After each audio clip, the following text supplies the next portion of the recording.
Thank you. It's good to be back in Cortland.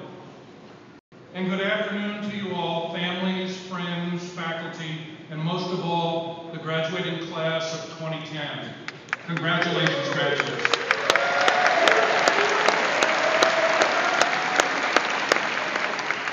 And thank you to the SUNY system. To be awarded an honorary degree is a great honor. It's also a great surprise. Having done this a few times myself, I know that President Bitterbaum is just a little bit nervous. I have the microphone, and he has no idea what I'm going to say. In Wyoming, we have a saying that commencement speeches were invented largely in the belief that outgoing college students should never be released into the world until they've been properly sedated. Today, however, I'll heed Franklin Roosevelt's advice for a successful speech. Be sincere, be brief, be seated. We're here today to recognize the value of your education. We value the critical thinking it teaches, the well-rounded life it encourages, and the confidence it inspires. We admire those who hold degrees, and we afford them special opportunities. Graduates, your responsibility is to make the most of those opportunities. It doesn't matter what discipline or field of study you've chosen. What matters is that you decide to do your best. What matters is that you find in yourself the courage and the commitment to live up to your potential. Like you, I graduated from SUNY Cortland. Like you, I was young, eager, and full of excitement. And like you, I had no idea what the future held in store for me. I didn't know it at the time, but like you, I had been given the tools for a successful future. We're not here today to simply celebrate your accomplishments and stroke your egos. We're also here to challenge you to use those tools. And I want to remind you on this day, when you're standing in the center spotlight, of all the people who helped make this moment possible. I want to ask each of the graduates at the end of this ceremony to find your parents, your grandparents, your brothers, sisters, spouses, partners, your children, or your friends. These are the people who helped get you here. Whatever they did for you, now is the perfect time to say thank you.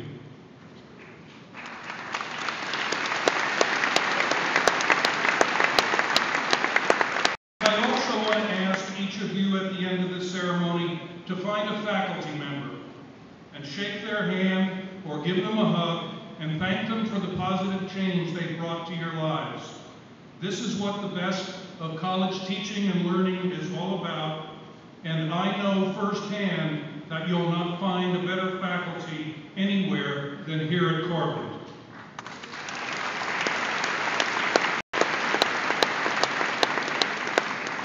I was not smart enough to do this when I graduated 35 years ago, but I have a chance to fix that today.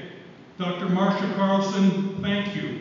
You were the first to see that I could make something of myself, and you gave me a big shove in the right direction. In no small part, you're the reason I'm here today. You made me believe that I could do anything if I worked hard enough.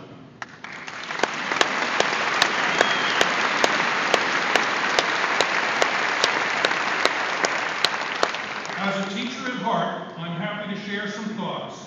You know, inside every old faculty member lurks a graduation speaker dying to get out. Many of you in the audience won't have the chance that I do to sow your own words of wisdom among this field of caps and gowns. But I must tell you that I'm reminded of the philosophy student who wrote an essay on Socrates. The student wrote, "Socrates was a famous teacher who went about trying to give people advice. They poisoned him." With that cautionary tale in mind, each year around graduation time, I ask faculty, staff, and friends for suggestions about what I should put into my graduation speech. Some suggest profound quotes, others recommend encouraging advice. Some make recommendations I can't repeat.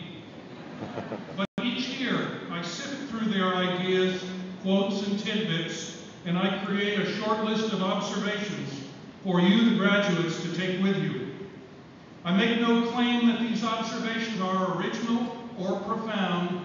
Quite the contrary, what I want to say comes from ideas I've gathered from others, things I've read, things I've learned to be true, and lessons I've learned since I graduated a long time ago. My advice is both tongue-in-cheek and sincere. As you head out into the world, let me offer you my top 10 pieces of advice. Number 10, in the words of that great 20th century social philosopher, John Bon Jovi, it's passion, not pedigree, that can and will win in the end. Free yourself from comparison. Just because someone has fancy sneakers doesn't mean they can run faster. 9, I promise you that these past 4 or 5 or 6 years have not been the best years of your lives. The truth is that people who look back on college as their peak experience have had very dreary adult lives. But I do hope that you'll appreciate these years as part of the foundation for your successful future. I can assure you you're well prepared. Number 8, money may be the husk of many things, but it's not the kernel.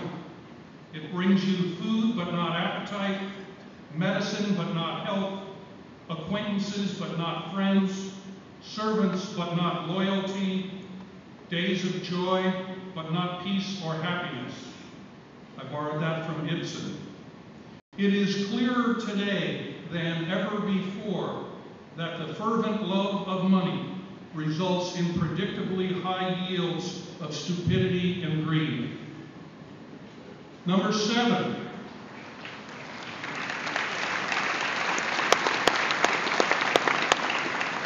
Number 7, floss regularly.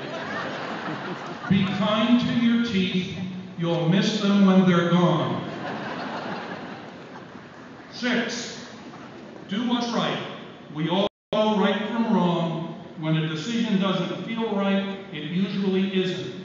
When I do good, I feel good. There's nothing complicated about this.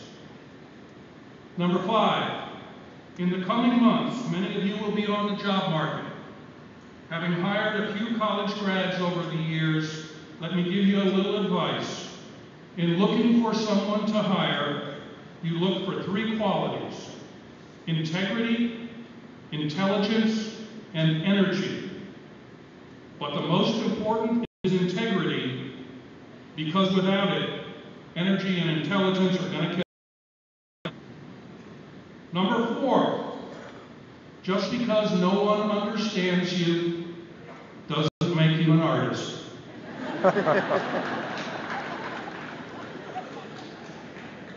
Number 3, beware of the person who is nice to you but not nice to the waiter. The difference between how a person treats the powerless versus how they treat the powerful is as good a measure of character as any I know. Pay attention to this and work on it in your own lives. Number 2,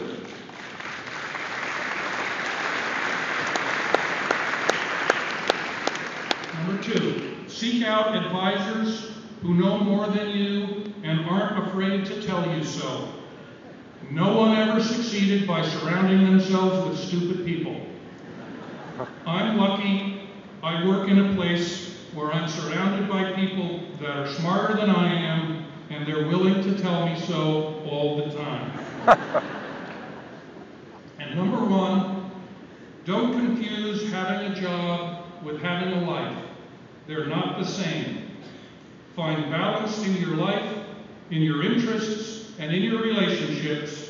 No one on their deathbed ever wished they had spent